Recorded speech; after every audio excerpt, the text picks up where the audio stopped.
Baseline kicks and man.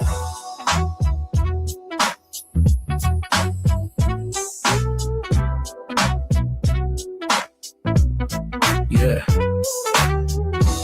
Southwest London. But the vibe is strictly Long Beach. Check it. Check it. Check it. Check it.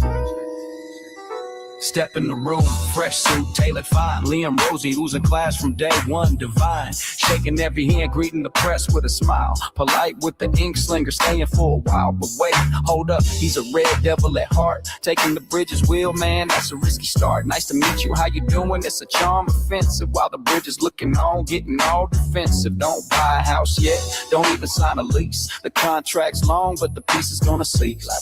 Yeah, keep kissing her so they don't bury you fast. 3 games in, let's see if that man is gonna last. Losing class, but the clock is ticking slow. They'll roast you later, Liam, don't you know? From the big dogs down to the Brighton Lane, in the West London sun, but we're feeling the rain. Tyrone talks football is laughing in the back. Mr. Lingerlove's got the axe ready for the crack. Maddie's in the corner, hunting for the XG. Godfrey's Don Salah, too busy to even see. He's plucking straws, trying to find a reason. And that's who women's giving up on the whole season. Christians in the snow, freezing in the cold, while the Chelsea board is buying everything sold. A 6-year deal, man, that's a comedy show. 12 months later, 40 million out the door you go. You're the new Brighton now, just a feeder on the coast. Polite to the journalists, they're the ones who roast. Don't get comfortable, sunshine. The purchase won't go through before the pink slip of by. Mocking laughter. Check the stats, check the vibe. The blue flag is flying, but the wind is changing.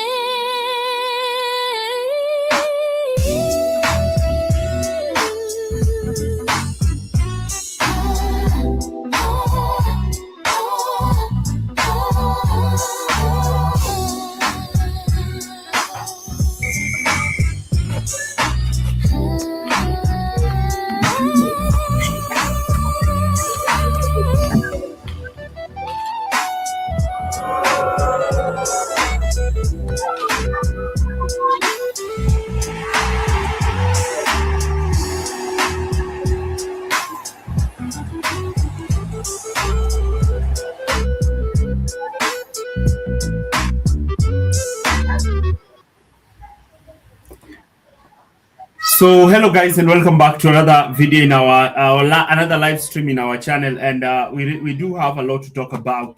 We do have a lot to talk about, from the Paphos game all the way to what we are actually getting when it comes to Chelsea's recent game that was actually played last night. So first of all, you can say hello and where you watch us from, if everything within this live is okay, so that we are able to proceed. So it's very nice to meet you in this great day. I don't know whether it is evening, morning, or lunchtime, wherever you're watching us, but welcome to another live stream. I'm doing quite well, Emmanuel. Nice meeting you, watching you from Ghana. Thank you very much. Thank you very much. So let's start talking about yesterday's game. So it was super crucial for Chelsea to get the necessary 3 points, especially when they were looking to face a team like Paphos. Remember, Chelsea have dropped points against Atlanta, they have dropped points against Karabakh, and these were games that Chelsea should have won. And if Chelsea would have won those games, then Chelsea now could be seated comfortably, having qualified for the Champions League in the next stage. But failing to actually win against Karabakh, against Atlanta, is what has brought Chelsea in this kind of situation. However, as we speak now, Chelsea are currently seated 8th in the Champions League table, and they are having 13 points, meaning that they have 13 points, meaning that the goal difference is what is sustaining them. So the Napoli game will be super crucial in how Chelsea can win it. They just have to win that game, and not only win that game, they have to win that game with more than 2 goals to ensure they secure the 8th position, reduce the number of games they have to play in the playoffs, and also get a favorable choice in the next stage. Because if Chelsea finish within the first 8, it means that they are going to get these teams that have to play in the playoff. That is how it is. If they are going to get these other teams. So it is very crucial for Chelsea to be able to bag that victory. So I'm watching you from Eldoret in Kenya. Thank you very much. Thank you very much from Eldoret, the city of champions. First of all, good evening. We'll join you from Denmark once you are done with your monologue. Thank you very much, Christian, as always, our resident analyst. Watching you from Uganda. We love you, Tyrone. Thank you very much, my brother from Uganda. So I was talking about the qualification for Chelsea and how this qualification works. The qualification works this way. Chelsea need to win the next game against Naples with 2+ goals, because Chelsea have put themselves in this situation. A win over Karabakh, a win over Atlanta would have meant that Chelsea will be in a perfect, comfortable state to actually go and compete and actually be in a favorable position in the round of 16. Now, that did not happen, but at the moment, Chelsea have the advantage. Now, two things can work for Chelsea. Going away to Naples and winning, that might ensure that Chelsea will find themselves in a situation where they will be having 16 points. But if they win with as many as more than 2 goals, then it ensures that Chelsea are going to find themselves not only having those number of points, but also having the goal difference to sustain them in that top 8 position. And sustaining them in that top 8 position ensures that they are able to get favorable draws, especially in the round of 16. And I've always said, the Champions League is a very different animal. When you get to the round of 16, it changes. It does not mean that the team that is the best is definitely going to be the one that is going to progress. No, sometimes it means that the team that is well prepared, the team that is able to grind out results, might be the team that is able to progress. And I do believe that Chelsea have that chi in them to do something, because I do think that we have a good squad, we have good players. Yes, we might have a turbulent season, having lost our manager in the middle of the season and getting a new manager, but we still have that chi of actually going there and getting a result. Now, that will be crucial. Number 2, Chelsea will have to rely on other teams. Chelsea will have to rely on teams like Manchester City drawing, or teams like Barcelona not outscoring them, because these are teams that have better goal differences, but no. Do I think they have better goal? No. Chelsea just have to maintain at least 2 goals advantage, and they will have qualified. Maybe hope that a team like Newcastle loses the next game so that they are able to improve their performance in the next round. Now, looking at that, I'm going to talk about yesterday's game. I've done a thorough analysis of it, but it was a game of 2 halves. The first half, some people actually say that they probably slept through the first half, because the first half wasn't quite well prepared for. You realize that within the first half, what happened is that the performance of the team wasn't great. First of all, I saw that Reece James was not playing quite well. He kept on losing the ball a lot. And his corners were also not quite great. I don't understand the set piece situation at Chelsea, because yesterday we had close to 12 set pieces and we actually managed to convert 1. And that is a poor return from set pieces.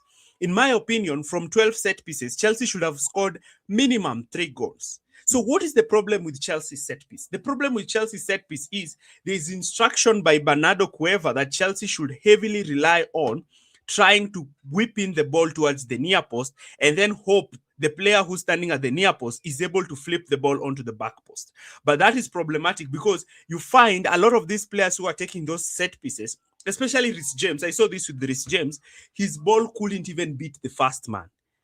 And the ball could not reach into that area where centre-backs could attack and actually look to score the goal. Another thing I can say is that I have to give credit to the Paphos goalkeeper, because I think he was quite extraordinary with the number of saves he made. However, I do think if we can work effectively to actually generate clear-cut chances during set pieces, then I do think that you're able to increase the level of the bar in which we handle set pieces. So if we will probably have any issues with this live stream, do not be afraid to actually raise them. so that we can proceed in a more holistic manner. Number two, what I noticed about that game is also the issue of solving the low blocks. Chelsea still have a struggling issue against teams that tend to sit back, teams that tend to sit back, teams that tend to park the bus and make it super impossible for Chelsea to even progress onto the next stages of attack. And we saw the way these teams looked to nullify Chelsea. They looked to have their two wing backs sitting on Chelsea's forward players, especially the wingers, and denying them. And then also the lineup selection did not favor Chelsea, because you realize that the winger selection that Chelsea had on both sides are wingers who thrive in playing against highly expressive teams, such as Neto, such as Garnacho. These are not the dribbling players. These are not the players who you're going to put on the pitch and they're going to take on one or two people and get themselves inside the box. And that's why in the first half, the player who kept on receiving the ball in the best chances was Reece James. But I was so scared that Reece James was getting the ball in areas where he was at the edge of the box and he was not able to whip in crosses, especially towards the far post area. Because if he's able to whip in these crosses towards the far post area, then it means that he's able to affect Chelsea's way of play. That is what I expected from Reece James. And if he's able to affect Chelsea's way of play in such a kind of area, then it means that Chelsea will be in a position where they are able to attack the ball, they are able to create issues against the opponent, and Chelsea are in a situation where they are also able to capitalize on those created chances. So I'm just trying to get some statistics here for the game so that we can at least be more accurate with regards to how we are looking to progress in this kind of situation. So just a minute, and it doesn't mean there's anything wrong. I just want to get these statistics done for the game. Yeah. So let me just get the statistics quickly. Because the game looked quite interesting. In that, the first half, Chelsea looked to, first of all, to dominate the ball. Let me just share the stats graph here so that I can talk about them. Chelsea looked to dominate possession, that is with around 68% possession, which is probably amongst the highest form of possession. And especially in the first half. In the first half, it was more to do with even Chelsea, 80% of the ball possession, meaning that they kept the ball well, they moved the ball well, they ensured they stifled, choked, and denied Paphos the opportunity. Though Paphos had a bit of time where they were able to get one or two things, but it was mainly not quite effective. I think in the first half is where they had their clearest chance. But looking at the second half, you can see it was more of Chelsea dominating the shots on target, the possession stat, the passes that Chelsea have had in that game, meaning that they even passed close to thrice the number of times in which Paphos actually looked to pass. Looking at the passing accuracy, Chelsea were at around 95%. Paphos had around 83%. That is quite low, meaning that these players were unable to actually progress with the ball in such kinds of field. Then we go ahead and look at the XG. The XG, Chelsea had a better XG, and they looked like they were looking to go and score more goals. XG-wise, they had the upper hand. They had the upper hand when it came to the XG. Then when you look at the number of corners, this is where everything is. Out of 15 corners, Chelsea were just able to score from one corner. Out of 15, Chelsea were able to score from one corner. And that is what created even more problems for Chelsea, because it shows that there is a systematic problem when it comes to actually getting the best in set pieces. There is a systematic problem with that. There is a potential that Chelsea are having success in other areas, but when it comes to set pieces, they are not quite there. So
Yeah. Sorry, guys. Yeah.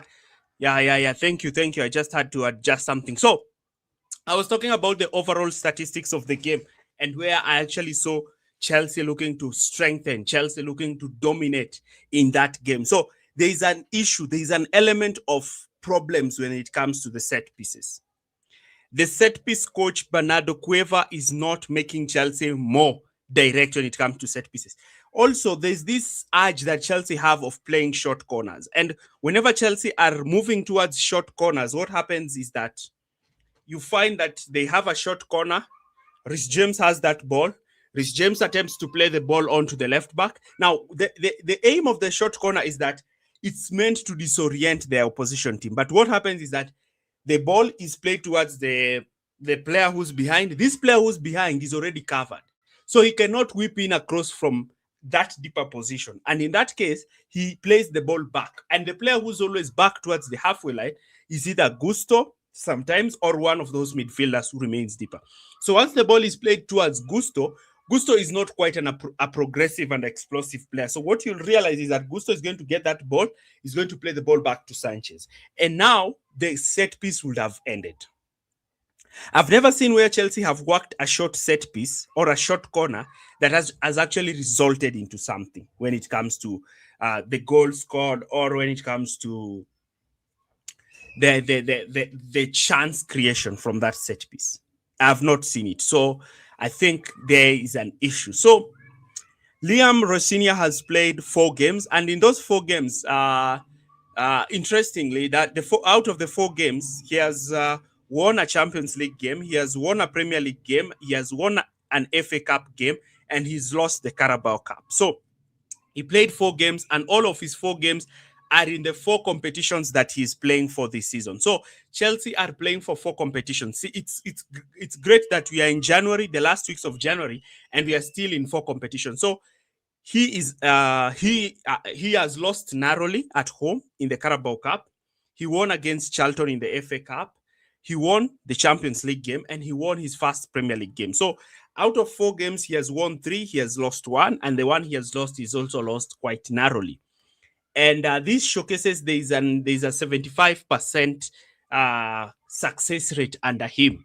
So what have I noticed about him in this period? So one thing that I've noticed about Liam in this time at Chelsea is that, first of all, he's a very outspoken manager in the touchline. He's that manager who will clap a lot. I think he's even received notes from the journalists that he claps a lot.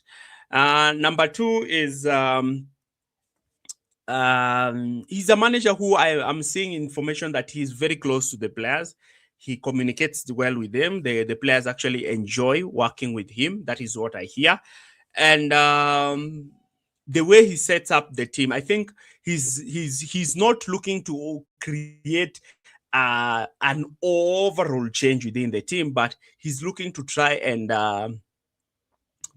manage the team. You have some elements of Maresca positional possession-based football, and then there's an element of his game, which is directness. So in this game, I saw in the first half the horseshoe. When I talk about the horseshoe, is from left back to left midfielder, to left center back, to central center back, to right center back, right midfielder, right winger. So it's a horseshoe. It looks like a U, meaning that the opposition team has clogged the center and is forcing Chelsea to play around them. Now, even if Chelsea are playing around them and the wingers, who are the ones who are dominating the wide channels, are not good in their 1v1 attacking situation, then it means that it becomes super difficult for Chelsea to actually break them down. There is also news that Enzo Fernandez, Caicedo, and to some extent, I don't remember the other player. So it's Enzo, Caicedo, and I clearly do not remember the other player, but there are 2 players who are trying to talk for an improvement in their terms of their contract. So this might either mean 2 ways. Either these players want the contract talks to break down so that they can have an excuse to go, or these players are trying to leverage their income. They're like, okay, since Chelsea is a revolving door, then it's might as well, if you're playing here, you can just play for money. So they are looking to try and increase their wages. So that is the information that I'm getting. But I think this Chelsea team need this. The club needs to make this Chelsea team like the Chelsea team we used to, the Lampards, the Drogbas, the John Terrys, the Cavallios, and the Ashley Coles, where it's a core of good players, but they don't need a manager to play well. Because when you look at that Chelsea team where Roman Abramovich kept on sacking managers left, right, and center, there was a core team, and in this core team, Chelsea were looking to always have these leaders on the pitch. So it doesn't matter even if your favorite manager has been sacked, but what matters is that even if the manager has been sacked, the team can come together and still look to achieve their season goals. That might be said. So at the moment, Chelsea are still in the Carabao Cup, they're still in the FA Cup, they're still in the Premier League, and they're still in the Champions League. Now, let me shift from the Champions League and move towards the Premier League. So the Premier League game is that Chelsea won 2-0 over Brentford. However, there were glaring issues when it came to the man-marking press that Chelsea had. Yesterday, I did not see those glaring issues because I think pressing starts with up front. So Liam Delap, I think, was aggressive with this man, and he knew how to press. That's why, despite Liam Delap not scoring, I like the way he moves. I like the way he presses. His hold-up play has improved drastically, but also the way he presses. He curves his run. He denies the ball from the other centre-back, and then he's super ultra-aggressive to the goalkeeper. So it puts the goalkeeper in a very tricky situation. So is the goalkeeper supposed to play short and probably lose the ball in field, or should he decide to go long? So that is one area where I think the man-oriented high press worked for Chelsea last game, in that Liam Delap, who's the fast presser of the ball, was super effective in the way he looked to press. So I think that is one area. Number two is that when you look at that Brentford game, there were glaring issues. Chelsea put themselves in issues where I think Brentford, in a good day, would have gotten a draw from that game. So the next 5 games for Chelsea are winnable in the Premier League. Let me just give you the schedule. The next 5 games in the Premier League are winnable. Let me try. Anybody who wants to join, you can join now in the live stream, please. You can get to join now. So when you look at the next game is Crystal Palace. Now, the thing with Crystal Palace is that it's quite clear that their manager is departing. And because their manager looks to depart, you might find that there might be some issues within the squad. And that is also partly what has affected Crystal Palace. Because remember, Guehi left. So Guehi leaving the club has also drastically affected Palace. So it's another London derby. So in this London derby, Chelsea should win. I will ignore the Champions League game for now. The West Ham game is also winnable. I will also ignore the Arsenal game for now. Then the Wolves game, the Leeds game, I will ignore the FA Cup game also. The Burnley game are winnable games before March. I think by March is when Chelsea now have that. February ends at the 28th. I think until March is when Chelsea get to the next international break. So from March is when Chelsea enter into a tough fixture. That they enter Arsenal, they have to go away to Villa, and they also have to play Newcastle, and they have to go away to Everton. I think that is when Chelsea enter into a difficult position.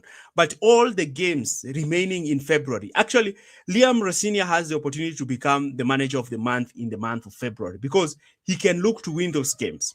You win the Palace game, you win the West Ham game, you win the Wolves game, you win the Leeds game, you win the Burnley game, and all of a sudden, your fortune changes. You move from 34 points, you go all the way to 49 points in the Premier League. Then that automatically puts you in a position where you just have to try and aim to win around, 16 points, 20 points, and you get to the top 4. Because 49 points then you attempt to probably win around 16 points. You have 66 points, and that puts you in a comfortable position when it comes to the Premier League. So, in fact, those are the most important games. The next 5 Premier League games are the most important games. And if Chelsea are able to win them, Chelsea might even find themselves in a situation where they are even in a better position than many other teams that are ahead of them. So there's also the Carabao Cup away at Arsenal. That to me is a free hit because it's a tough game for Chelsea either way. Then we have the Hull City game. I think that's a winnable fixture for Chelsea. So we have the Naples game, the Arsenal game. The Naples game is like a final. It's a very, very tough game, and Chelsea have to win. Oh, this game has been put in a very wrong day. So Chelsea have to play Crystal Palace on Sunday, and they have to be ready on Wednesday. So I think that can inform the lineup selection so that Chelsea can be ready for the Naples game. Then you go to the West Ham game. You try to win that, get that momentum, and then go and try to do something away at Arsenal. Difficult, but can still happen. So, guys, I think I'm not receiving anyone who's joining. So I think to me, I cannot do a monologue maybe for more than an hour. I don't think that, unless it's probably a conversation. So, Tyrone, you talked about Jeremy Jacket move to Chelsea, but you didn't talk about his weaknesses. When I look at his weaknesses, I can see a level of inexperience in his weaknesses. And also, I don't think that his ball progression, I don't think the way he passes the ball is quite, I don't think it's up to that level. I cannot regard him as more of an elite passer of the ball. That is one area that I can say. I don't generally regard him as an elite passer of the ball. Yes, he is a good player, but I generally do not agree that he is an elite passer of the ball. But he can pass the ball. That is one way. Anybody else with another question? I would like to take questions on anything that has happened this week. So if you're watching us and you have any question, you have to be ready to type, and then we can now ask the questions. So I think Christian is here. So hello, Christian, how are you? Yeah, good evening. Good evening. Yeah, very nice so far, your show. Very, very, very fantastic. Thank you very much. Very well laid out, very well thought through. You come up with facts, you come up with your arguments, you back up your arguments with facts and numbers. So it's very interesting to listen to what you're saying there. And I sense from what you're saying, so you're backtracking a little bit. I noticed you're sort of like, you were not very sure about this guy, Rosner, or Rosinha, whatever his name is, and you were kind of like on the fence. So now it's almost like you're covering your ass, because you can see that maybe there's something here, maybe there's something brewing, and then on top of that, due to the fact that you said his program is so-called easy, then in hyphenation, there's no easy games in the Premier League, but compared to he's not meeting the Liverpools and the Tottenhams and what have you, so he's got 5 games, soft games, in which to sort of like cement his position, cement his style, cement his philosophy, get into, say he's very, very lucky that, I don't know if it's lucky or his timing by the board, more than likely the board look at the fixture and says, you know what, we're going to fire the other guy's ass, we're going to bring the new guy in, but let him come in a situation where he's got a chance. There's no point coming in there when you've got like 6 or 7 tough games, and then you're already off to a losing start, and it's just a road to hiding. So he's been very lucky, or maybe the board has timed it so that he can come in there and he can be off to a flying start. As you know, not only in football, but in life, momentum is everything. Momentum will carry you so far away. You can, these guys with 3 wins out of 4. Yes, I know one of them was against Charlton, but the fact winning becomes a habit, just like losing becomes a habit. Losing for Chelsea in December is a habit. But winning at the same time, whether it's by 1-0, you were complaining yesterday. You said, all these set pieces, all the corners. How many set pieces corners do Arsenal score? They don't score that many. They score maybe one per game. 1-0 is more than enough. Back in the old days, you had Jose and Conte, whatever. 1-0 is enough. 1-0 is 3 points. At the end of the day, when you're counting the points at the end of the season, Nobody cares. You know, they said, "Oh, okay, we got 60, 70, whatever, 80 points. We're in the Champions League." Nobody cares that you won 1-0 there, or you won 2-1, or you had lucky VAR, or whatever. 3 points is 3 points in my books anyway. So God bless him. And I know all the fans have been against him from the beginning, but slowly but surely, you know, you can move hearts and minds from people's opinion of you only by what you produce in the field. Yes, it hasn't been so fantastic offensively, but I'm happy to see that the defense seems to be stabilizing, which is the most important. You know, we don't look so shaky at the back like we normally do. But Christian, I have a question. I think this season we've not been having issues so much at the back, because when I look at the number of goals conceded and the clean sheet, we are amongst the teams in the Premier League that has kept a lot of clean sheets. We are top 3 in terms of clean sheets. Yeah. But if you look at the eye test, it doesn't look like, you know, it hasn't looked convincing. Every time. I think to some extent is where we find ourselves in a situation where we don't kill off teams quite early. And because we don't kill off teams quite early, they end up getting that one chance where they're able to punish us. I don't think we've had a game where we've been porous. I think the only game, which game have we lost more than 3 goals this season? Leeds. I think it's the Brighton game. We got smashed by Brighton Leeds. game. Mm-hmm. So it was Leeds and Brighton. There are no many games that we have lost more than 3 goals. That was due to manager team selection was so poor, so he lost the game because of thinking 3 games. There was no reason to lose to Leeds that game there. But as I said, the manager team selection was horrendous that game. I can't believe that he chose that lineup. But anyway, that is happened. It happened. But as you say, no, we always show up against top 6 teams. Always show up. As you were saying, I know you like to call them low block teams. I call them park the bus teams. We struggle. Even yesterday we didn't struggle. I don't know the amount of chances. In the first half, I think there was a bit of struggle. I think whenever James got the ball, he was not quite adventurous. He would see even Liam Delap making a run. I was asking myself, why is he not playing those balls over the top? He will choose to play the sideways pass. I think Rhys James killed a lot of attacks yesterday. But that is Maresca. I mean, that's Maresca influence in the Maresca. Don't you dare lose the ball. But Maresca, I think he was scared about losing the ball in midfield. Because there's a time in Maresca, well, he ruled by fear. And I'm not trying to rubbish him because he's gone, but that fear of if I make a bad pass here, Maresca's going to look at me sideways, the bomb squad or whatever, which is playing by fear. And I feel that is what has changed. If you look at the players, they don't look so scared anymore on the field. I don't know if you notice that they look a bit more free. Is that fair to say? They don't look. So you try to think that they are more expressive by themselves, especially looking to take the initiative whenever they have the ball. Mm-hmm. Because that beer, Maresca is obviously a good manager and all that, but very rigid. And he's my way or the highway. This guy seems to be a bit more relaxed. And you can see he's a tough manager. There's nothing not there, but I'm just saying he's not one of those vindictive. He doesn't look like a vindictive type of manager. The players actually look free to the point where they actually look confused.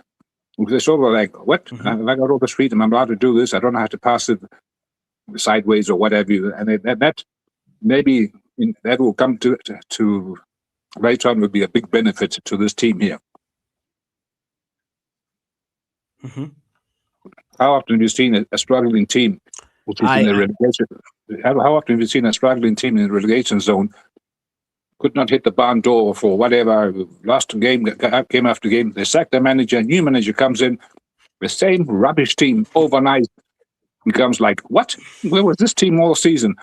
But you see that it's the players when they are freed mentally, When the chains are taken off, they become a completely different team. Do you think that it can be probably an element of manager bounce? Okay, I cannot say an element of manager bounce because I don't think that Liam has drifted so much away from Maresca, because I still see the inverted fullback thing. I still see heavily reliance on possession. So I don't think he has heavily diverted, which according to me is the right thing, because if you start introducing new ideas in between the season, you'd be like you'll be sabotaging this team, because now you'll be telling them don't play like this, play like this, and then you don't have the preseason time to coach new patterns of play, to coach new methods of play. So it is better to improve on whatever they were doing, because I don't think even the Maresca system was all bad, but you can maybe improve on the attacking output. You can tell them you can improve in this area as you wait for preseason, because the season there's still a lot to play for. You can play for top 4, you can play for the Champions League, you can play for the FA Cup, you can even still play for the Carabao Cup. So I think there is one area, that is one place I can credit him. I saw his father in the stands yesterday. So it's also good to see his father came to support him.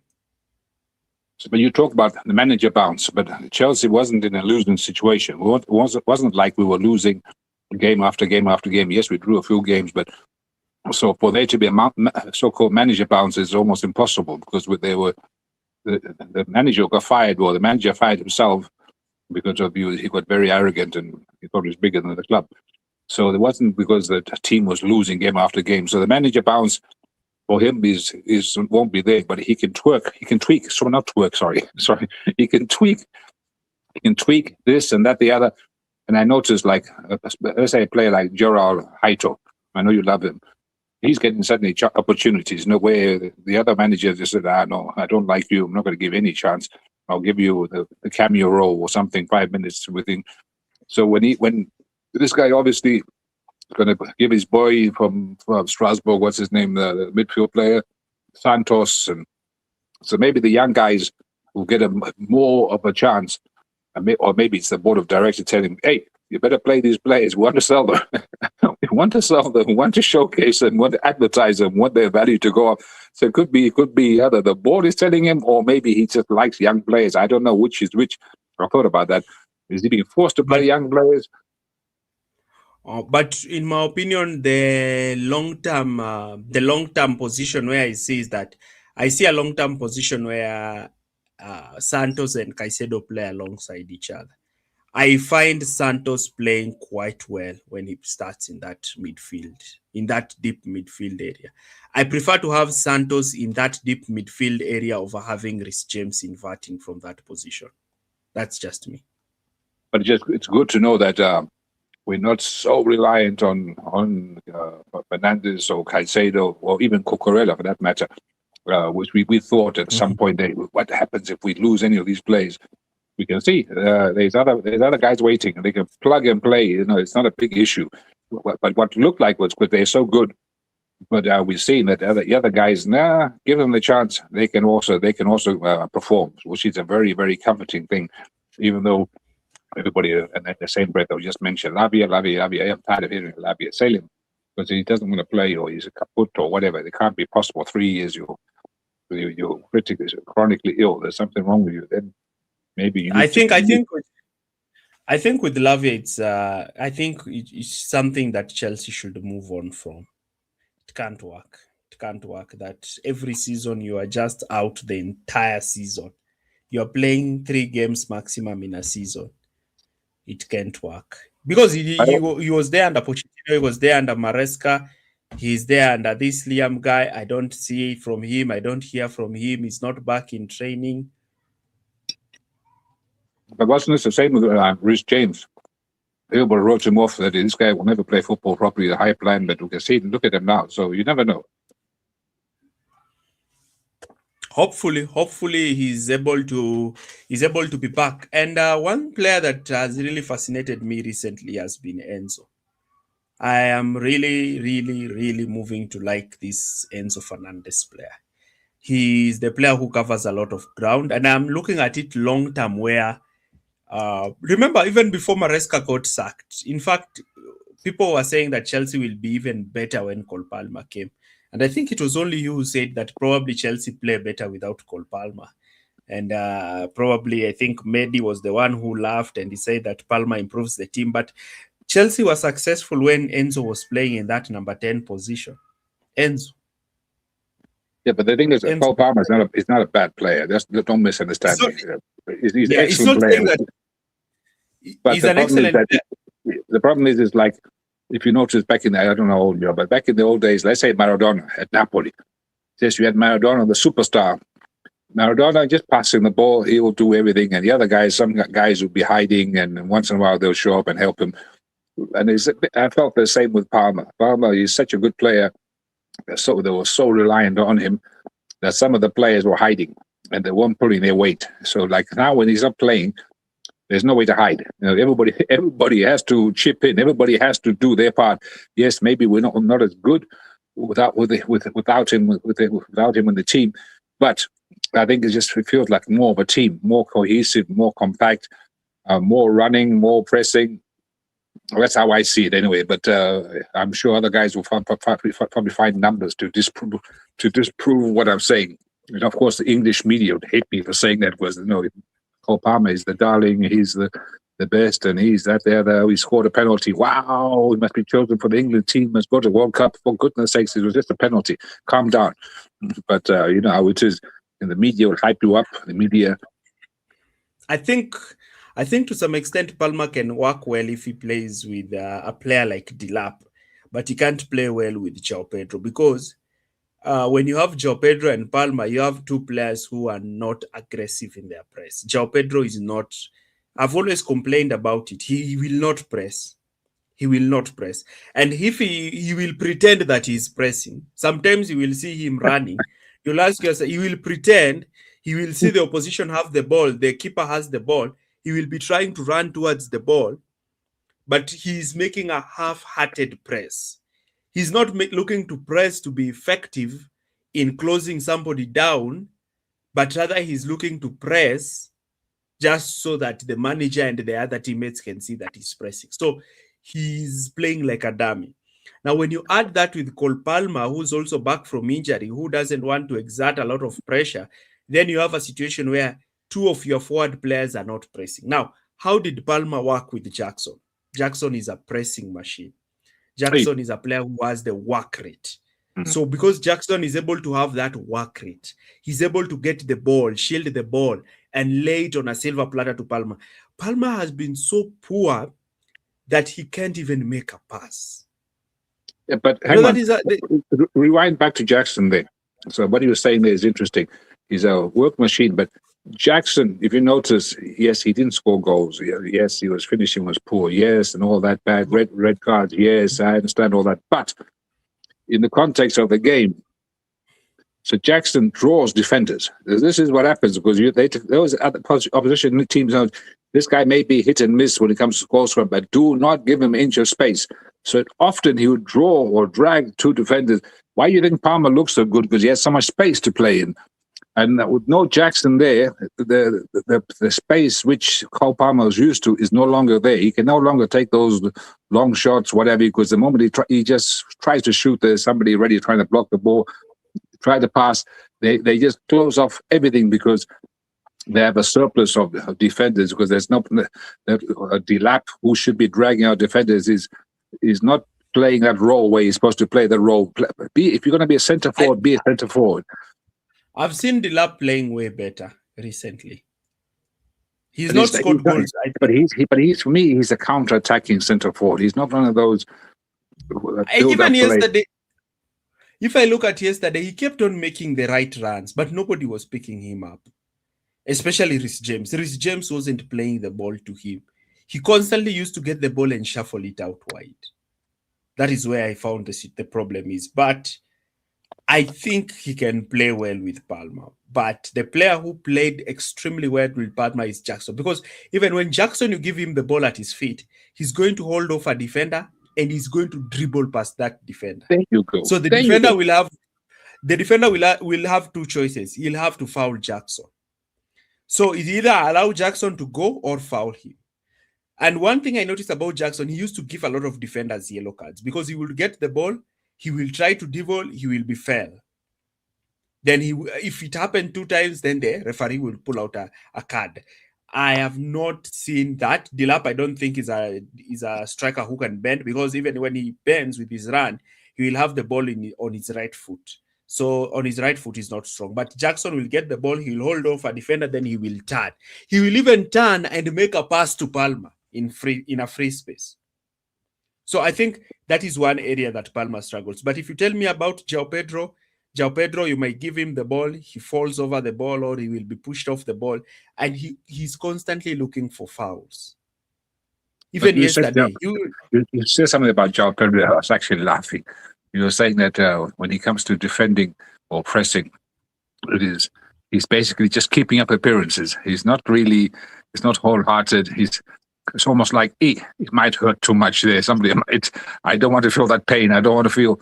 And but João Pedro, the Chelsea fans, they love him. The normal Chelsea fans love him because that Mickey Mouse World Cup thing there, blah blah, all those goals, and he's handsome guy. He's got that. It's something about him. He's got that like a film star look.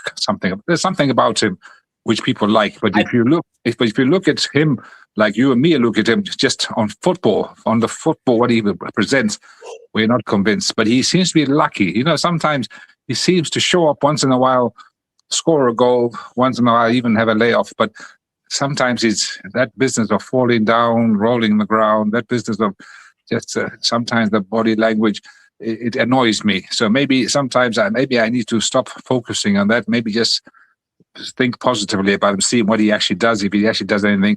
It'd be interesting to see if Jackson does come back when there are 3 of them are fighting for that position, or actually 4 of them: Mark Gui, Jackson, Delap, and who's that? What's the name? João Pedro. It'll be interesting to see who's gonna be the loser out of that. Somebody's going to be crying. I'm sure Mark Gui will be sent on loan. Wouldn't surprise me. Delap also gets sent on loan. So then they will be up to Jackson. Let's see if Jackson comes back. We're not sure yet.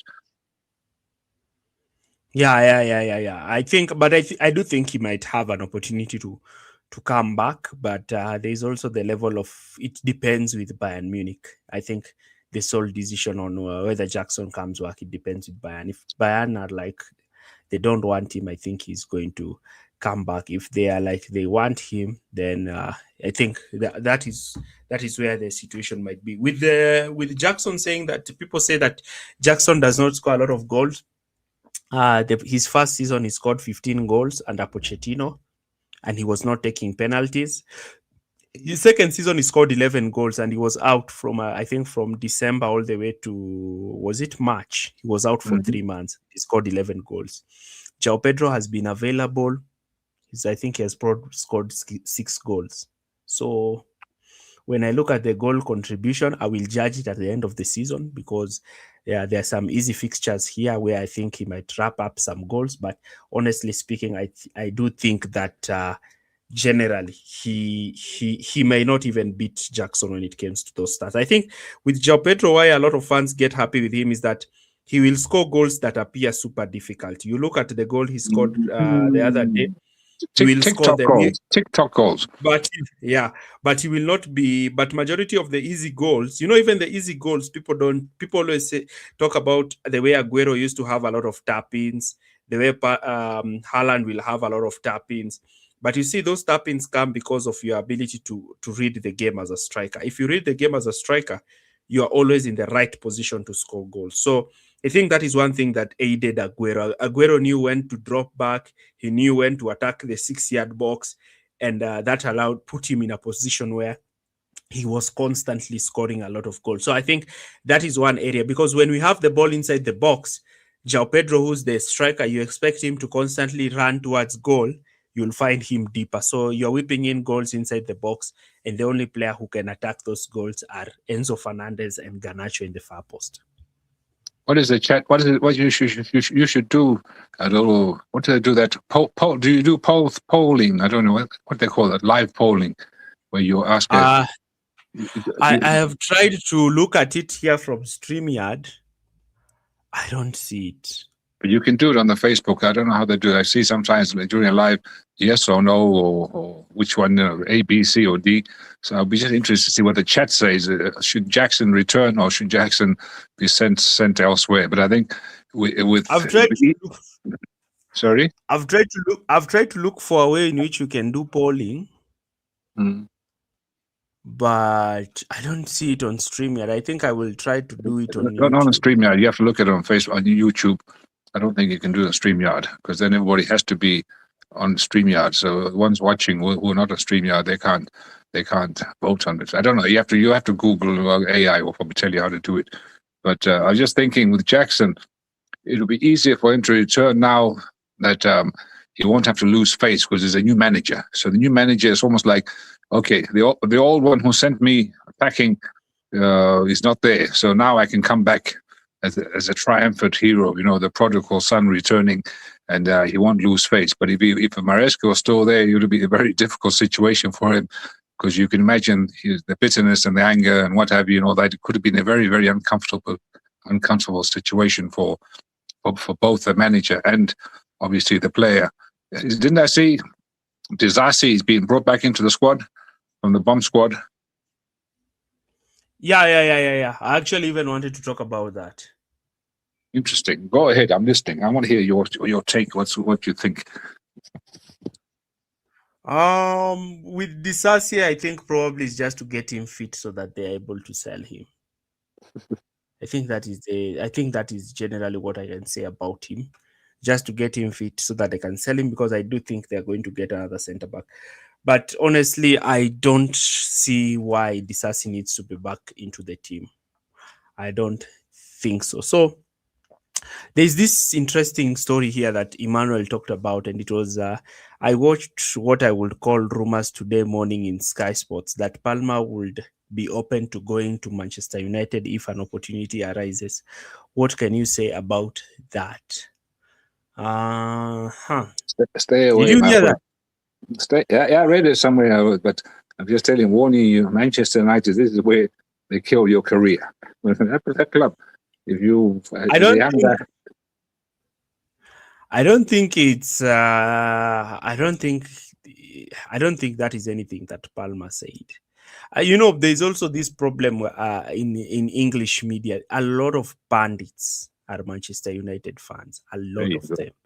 These are people who grew up in the Sir Alex Ferguson eras, and a lot of them are players. So they fantasize this thing. Oh, Palmer was wearing a Manchester United jersey. He was a Manchester United fan when he was 11, so he probably has a soft spot for the club.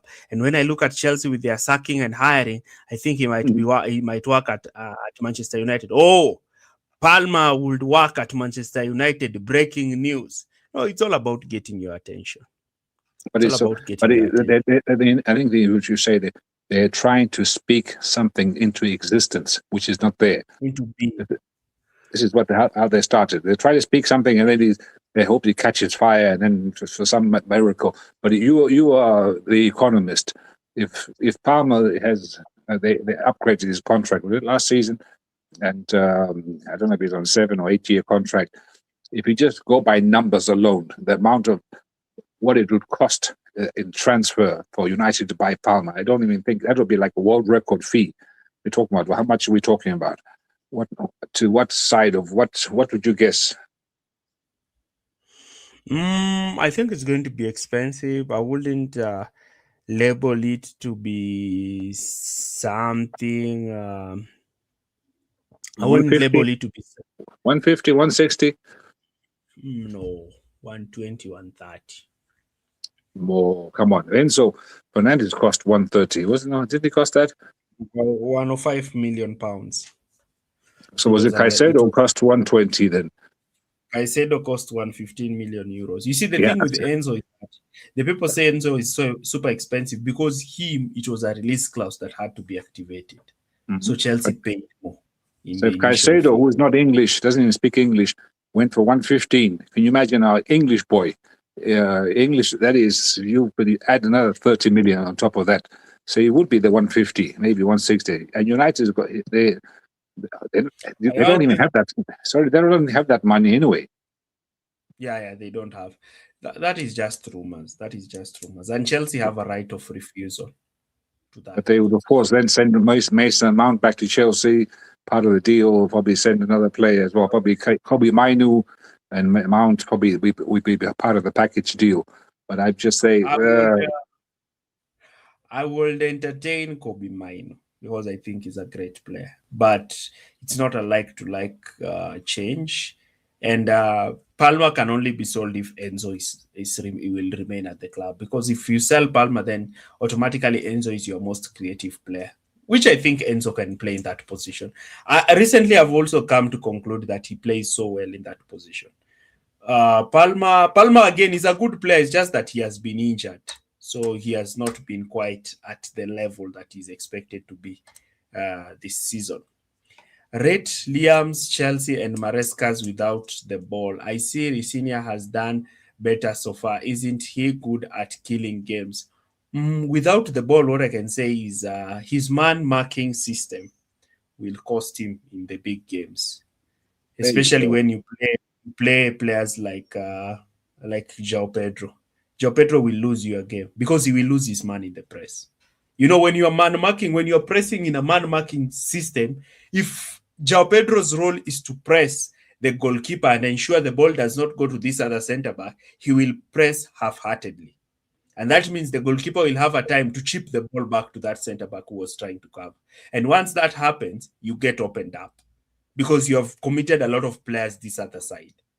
So that is where the problem is. And you even saw in that Brentford game. And I think even Jamie Carragher did a comprehensive report in Monday report when he said that Chelsea are pressing in a man-oriented way, but they are making mistakes. And it came from João Pedro. João Pedro does not apply maximum pressure. Hey, so you say Jamie Carragher. Did you see how he got cooked yesterday? Oh my God, that was embarrassing. Humiliated on TV. You didn't see that? No. What happened? They were interviewing after the Champions League, Arne Slot, live on that Champions League program they have.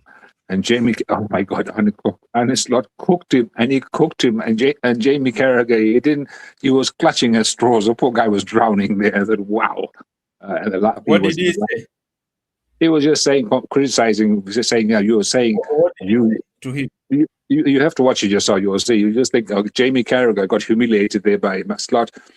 Because the way Slot was answering, every time Carragher would ask a question, he just personally attacked Carragher, and laughing at him and saying, basically, not saying directly, but indirectly saying, you don't know anything, you don't know what you're talking about. Basically, that's what he was saying. And that's why it was so humiliating for Carragher. Anyway, back to yesterday's game. For me, there was one moment in that game where I almost fell out of the chair. First half, I was fast asleep. But I really woke up. There was one special moment there where I said, what? Where the hell did that come from? Badiashile, that one pass. From Yeah. That was great. That was a good one. I said, what? Where did this come from? And he looked just so natural. It wasn't by accident. He could see he actually planned to do that. And I said, this boy's got skills. He's not as bad as people say he is. He's actually pretty. Once he's on form, once he's going, he's good. And I know we sometimes used to. Sorry. He's one defender who's very good at passing, short passing in tight areas. He's very good at it. The problem is that sometimes he slips when he defends. That is where he gets out. That his issue is defending. It's not with the ball. He's very good with the ball. I probably rank him as one of the best. With the ball and in the air, he's very good. Yeah. But if recovery, a player is playing the ball ahead of him. His style reminds me very much of the old school English defender style, the Tony Adams, the Terry Butch. If it's not how he runs, how his body, he uses his body. He's got that old school style. It's a bit slow. He looks slow, but he's actually faster than he looks. But he's got that very weird. He's not like a modern day defender that's nimble, that agile. But he's nimble, but he's strong in his own way.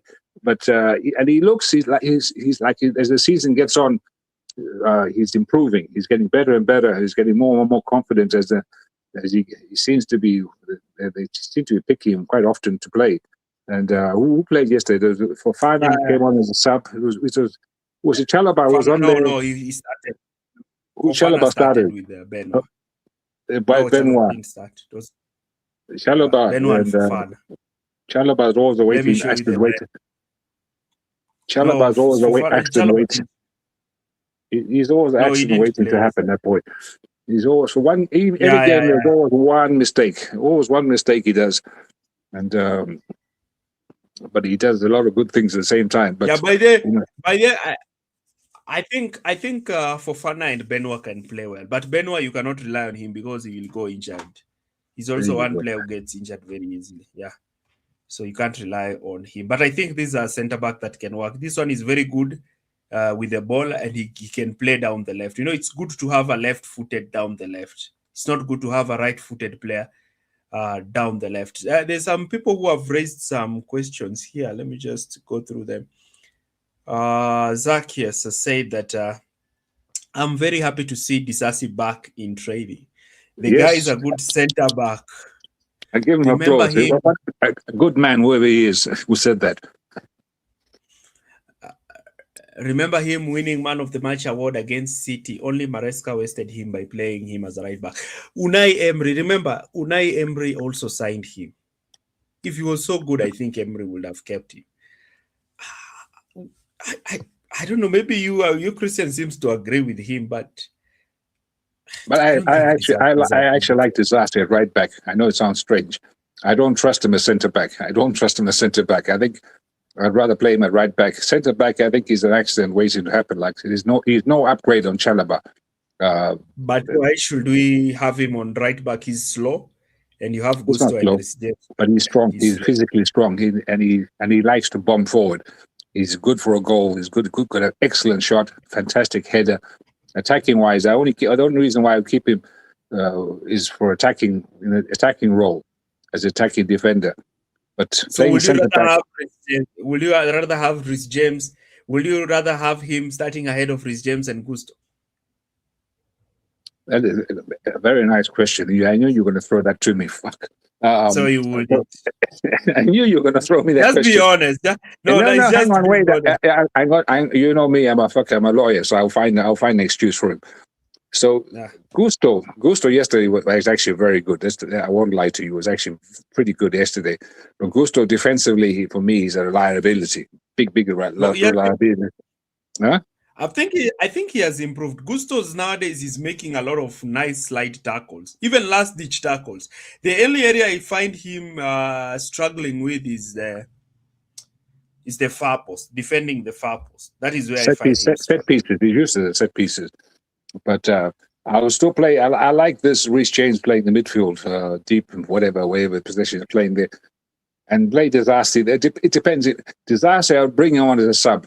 In a game where we're chasing or we have to find something, and we need a player to bomb up and down that wing as a wing back. Definitely, to bring him on. But maybe not. Maybe I would choose Reece James playing at right back, yeah, but then again, Gusto, as you say, Gusto is a good player. I don't know Gusto's role. Is he more of a midfield player than he's a defender? Because defending sometimes I get very uncomfortable when he's on one-on-one with a striker. Gusto there, you think that this guy he's not a true right back, and he's not that. Who are some of our old school right backs we had back in the past? Name me one of Ivanovic. He was a centre back, originally a centre back. He was converted into a right back because we had too many centre backs. Remember? And but who did we have? Others. I know we had Ashley Cole on the left back. You know, the legendary Ashley Cole guy. He's like a Duracell back. Captain Dave, yes, but he also was a good centre back, even though he was not that big. But we've had some very, very good right backs and very reliable, who maybe weren't so good at attacking, but when it came to the actual right back business of actually defending as a right back, very, very excellent. So that is maybe, so he's in that hybrid mode there, in between where he's neither this or that. Sorry, you're reading the comments, sorry. Yeah. It's actually true when you look at Aspi. I think Aspi was very good defensively, and earlier on he used to whip in those crosses to Morata under Antonio Conte. Think he had that strike of balance, but I think Reece James has been the most balanced. He's very good going forward. He's physical defending, and he's very good at 1v1 defending. Though Reece James also has the potential of getting you a penalty or a red card in the box, or getting injured. Or getting injured. How So will this is- Napoli? Yes, How in Napoli? What you said? I'm reading this. Melon had posted here. How will Napoli set up against us? I think I've not gone to check Napoli a lot. Probably I'll try to check this weekend. You know, it's always not good to give somebody information without going through it. Yeah, but they're Napoli. I've watched quite a few games, but I wanted to watch Rasmus Højlund, and they're your typical Italian counter-attacking team. So we're going to have the ball. We're going to be, like we be a lot like what the game of yesterday, and they'll hit you hard on the counter-attack.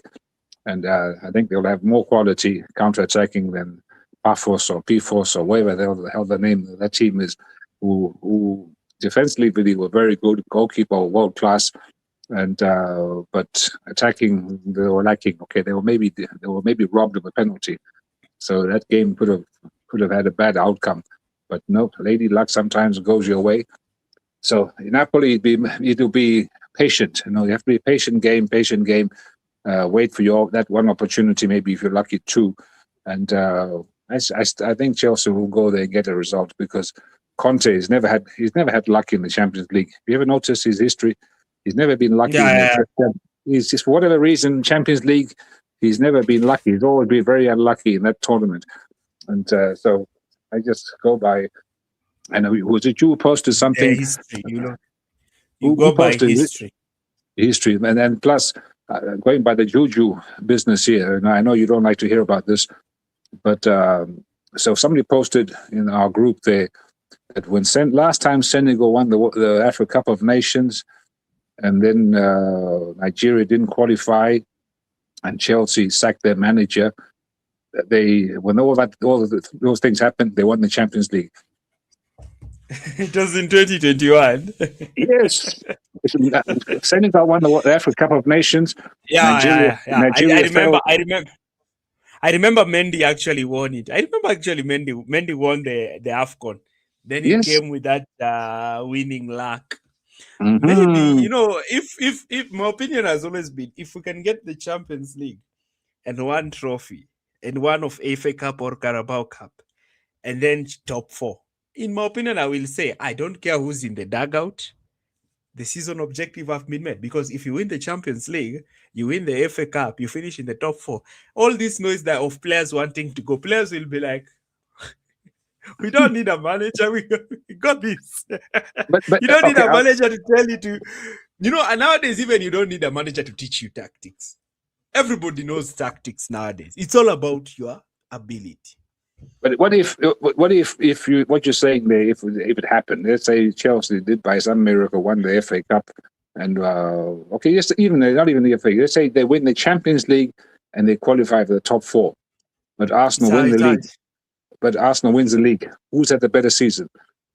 We have had the better season, because you're never beating the Champions League. We cannot beat the Champions League, because it will be painful for Arsenal, because we'll make the Champions League. We'll have won 3 times. We will have equaled Manchester United.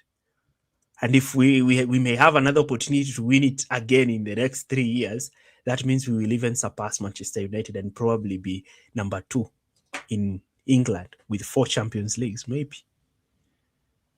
So I want if I was told you don't win the Champions League and Arsenal don't win the league, I'll be like, let them win the league, because they will celebrate that win. They will celebrate that league win. They will mock us. They will laugh at us. They will tell us how London is red. And then after they make a lot of noise, they do their parade. Then you put in the trophy with the big yells. Hey, well, that can hurt. You know how that can hurt. So you're an Arsenal fan, and you're saying the parade, singing and dancing, Arsenal, we are back, and blah blah blah. And there comes Chelsea very quietly around the corner. Hey, now you're okay. Now you've had your fun. Now let the big boys show you what we. It will water down that league. It will water down that league. It will water it. And then to make it worse, you win the FA Cup and then you win the Champions League. Meaning that you win that FA Cup, then you go ahead and win the Champions League. It will be painful because they just win one cup, that is the league, but you win the league and the Champions League and you get top 4. You will have finished them. It will still make Chelsea have the best season. I want to read something here. Neto is overrated. I don't think Neto is overrated. It's like using a player in a system that does not work. Neto is not a good dribbler per se, and he's a winger who thrives with making runs in behind. So when he faces a lower block, he's ineffective. Estevao will play better. Estevao will play better against a lower block. But when you're playing Arsenal or Manchester City or Liverpool, the team that are pressing you, you just get the ball. You play down the right, Neto will get to it. Hey, that guy's a fucking a gazelle. That boy, give him that chance. Yeah. The right wing there. Give him a little bit of space to run into. Anyway, he's toxic. Toxic. Yeah, But again, as you said yesterday, he's so desperate. He's just shooting to the moon. You know, you just think, pass the ball. Against tight teams, he will not offer you a lot. He was good yesterday, by the way. From next season, he was very, very good when he came on Estevao. Estevao yesterday. Wow. Yeah, that was good. Excellent performance. Estevao will do well. But he opened that game up for Chelsea yesterday. Yeah. But you see, Estevao is only effective when you are playing against a team where you will have the ball. If you will have the ball majority of the time, he's good. But when you are playing against a team that is going to keep the ball away from you, you will suffer. Remember the Manchester City game? Oh, yes. When you have a team that will keep the ball more than you, you will suffer when you have Estevao because he offers that when it comes. Or when you have a team which physically goes on in a Leeds United game, when the defenders have no mercy, just physically batter him. That's when you will see the Brazilian in him comes out, the frustration that, sometimes Brazilians know how they are. They will do. You ever watch Brazilian football, club football, some of the fouls, some of the dirty play which goes on there, you think, what is this? Am I watching football? What is this? I thought you guys, this is the beautiful game in Brazil, what have you, Copacabana, whatever, samba, all that nonsense. But when you watch the actual league games, Jesus, it's almost like war. And you don't understand, how can you have such good players when the national team is playing, they play this incredible football and all that, but yet when you watch them play in their clubs, it's like savage, you think, what the hell is this? And, so they got that, so they've always got that in the back of their head, that dirty play, the what have you, and that comes out when the frustration starts boiling over.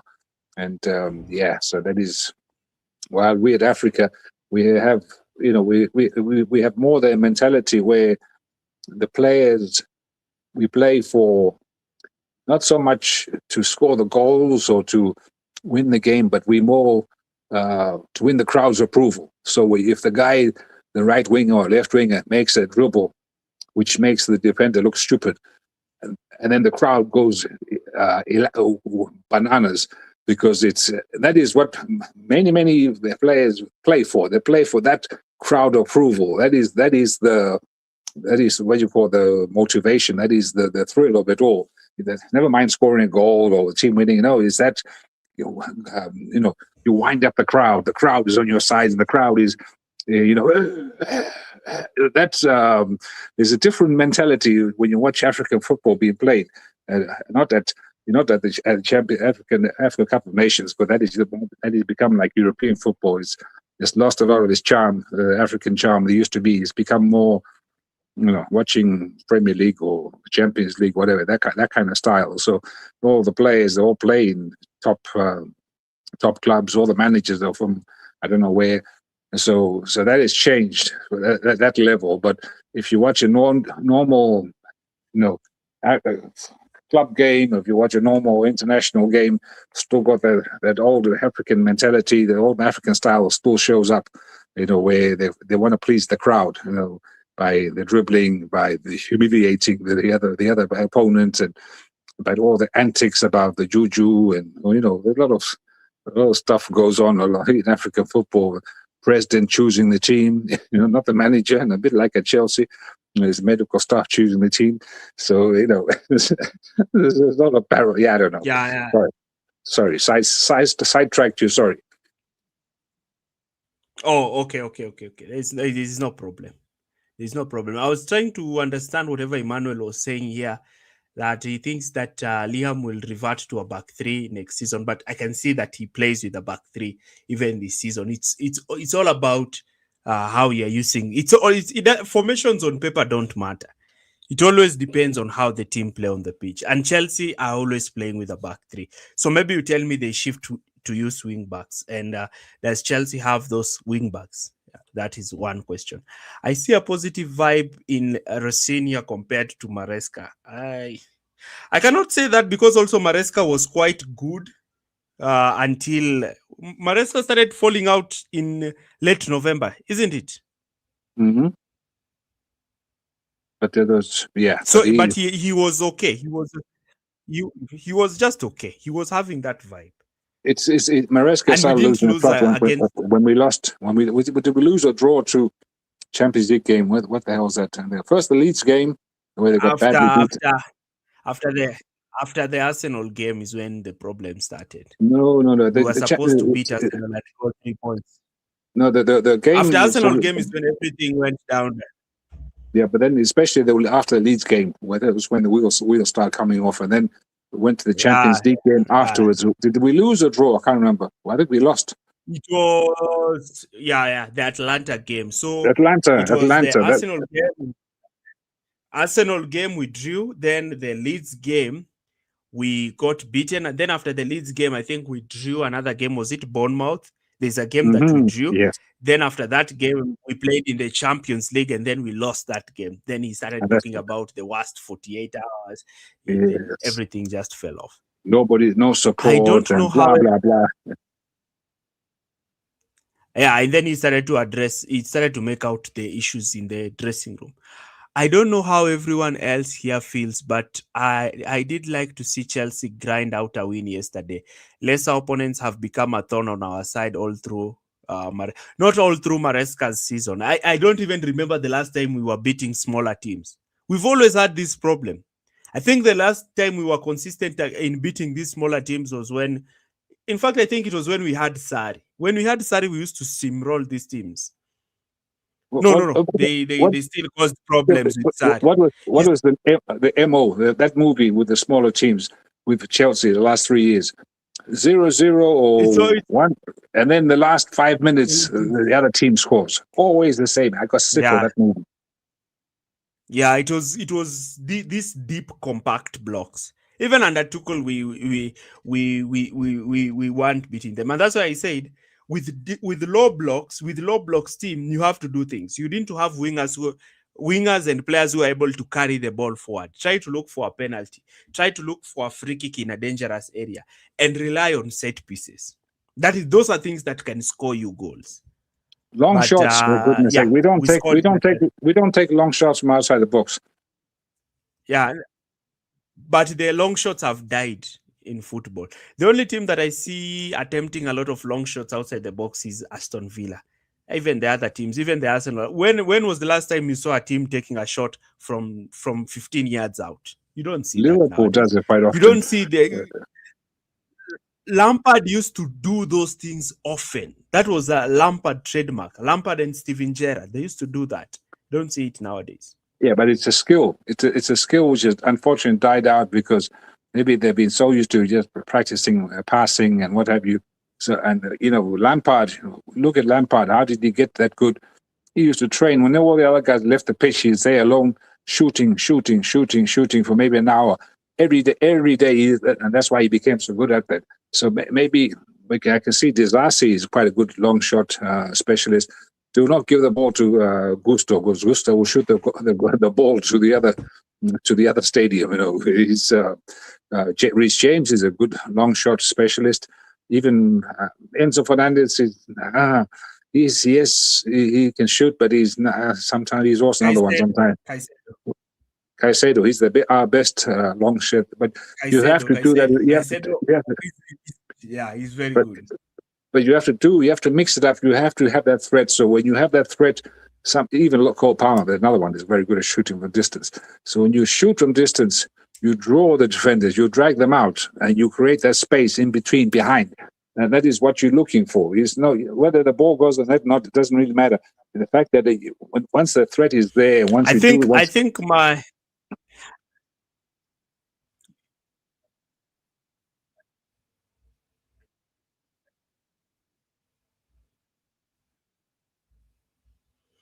what happened? I think I'm starting to have issues on my end. Hello. What? Hello. Issues on your what?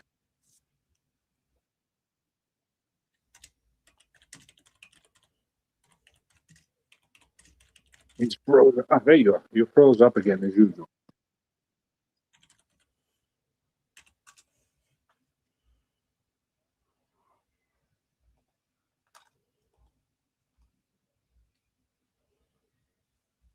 Hello.